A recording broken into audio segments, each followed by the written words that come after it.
কাঁচা আমের সিজন শেষ হওয়ার আগে অবশ্যই বানিয়ে এবং সংরক্ষণ করে রাখতে হবে আজকের এই প্রাণ জোড়ানো ঠান্ডা ঠান্ডা শরবতের রেসিপি। নমস্কার, দেবযানীর পাকশালার আরও একটি নতুন রেসিপিতে আপনাদের সবাইকে স্বাগত। কাঁচা আমের এই আম পান্না বানানোর জন্য আমি নিয়ে নিয়েছি 3টে কাঁচা আম, যেগুলোকে ভালো করে ধুয়ে চোকলা ছাড়িয়ে টুকরো করে কেটে নিয়েছি। লম্বা চৌকো যে কোনোভাবেই আপনারা কাটতে পারেন। তারপর একটা ফ্রাইং প্যান এটাকে দিয়ে কিছুটা জল আমি এর মধ্যে দিয়ে দিলাম। এবার গ্যাসে বসিয়ে ঢাকা দিয়ে এটাকে পুরো সিদ্ধ করে নিতে হবে। তার মাঝখানে একবার দুবার আপনারা নাড়াচাড়া করে দিতে পারেন। সিদ্ধ হয়ে গেলে একটা ছাঁকনির সাহায্যে পুরো আমের পাল্পটা বের করে নিতে হবে। না ছেঁকে নিলে যেটা কি হবে, এর মধ্যে অনেক সময় আম আটিও হয়ে যেতে পারে, যেমন এই আমটা হয়ে গেছে। আম পান্না বানাতে লাগবে আমাদের একটা মসৃণ তরল, তাই ছেঁকে নেওয়ার প্রসেসটা অবশ্যই করতে হবে। তাহলে কি হবে যে এর মধ্যে কোনো দলা বা আটি বা কোনো জিনিস থাকবে না।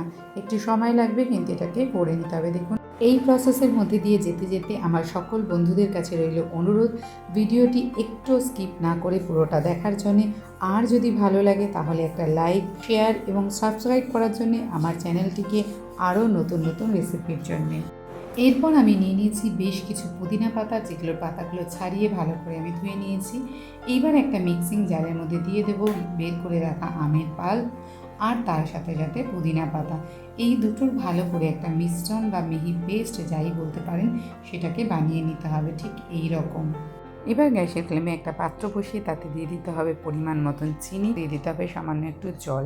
এখানে কোনো একতারে শিরা বা দুতারে শিরা তৈরি হবে না, চিনিটা গলা পর্যন্ত একটু নাড়িয়ে নিতে হবে। তারপর এর মধ্যে দিয়ে দিতে হবে তৈরি করে রাখা পেস্ট্রি।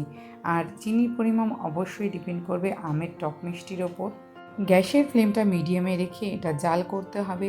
এটা জ্বালাতে জ্বালাতে দেখবেন একটা কালারের পরিবর্তন হয়েছে, তাহলে বোঝা যাবে ততক্ষণ এটা রান্না হয়ে এসছে। এই সময় একটু মিষ্টির পরিমাণটা চেক করে নিতে হবে। তো এখানে আমার একটু মিষ্টি লাগবে, তাই জন্য আরও কিছুটা মিষ্টি আমি এর মধ্যে দিয়ে দিলাম। তারপরে দিয়ে দিলাম 1 চামচের মতন সাদা নুন, 1 চামচের মতন বিট নুন আর 2 চামচের মতন চাট মশলা। সমস্ত কিছুরই কম বেশি হবে আমের পরিমাপ অনুযায়ী, যে ভালো করে মেশাতে হবে যাতে দলা না পেকে থাকে।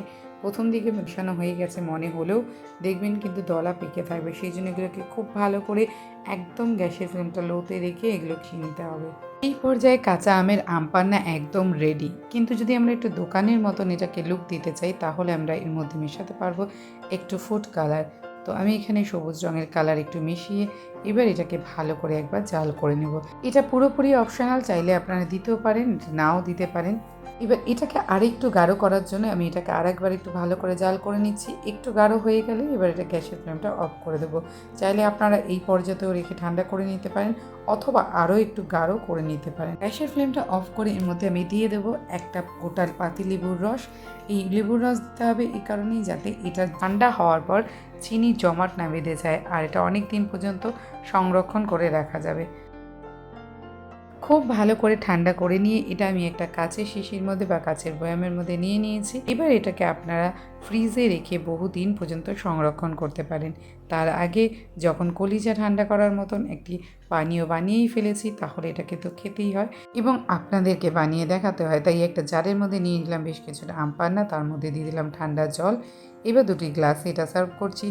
এই সার্ভ করার সময় আপনারা একটু পুদিনা পাতা আর ওপর থেকে চাট মশলা ছড়িয়ে দিয়েও এটাকে সার্ভ করতে পারেন। ভিডিওটি দেখার জন্য আপনাদের সবাইকে ধন্যবাদ। আর তার সাথে আমি উপভোগ করি এই দারুণ লোভনীয় শরবতের রেসিপি।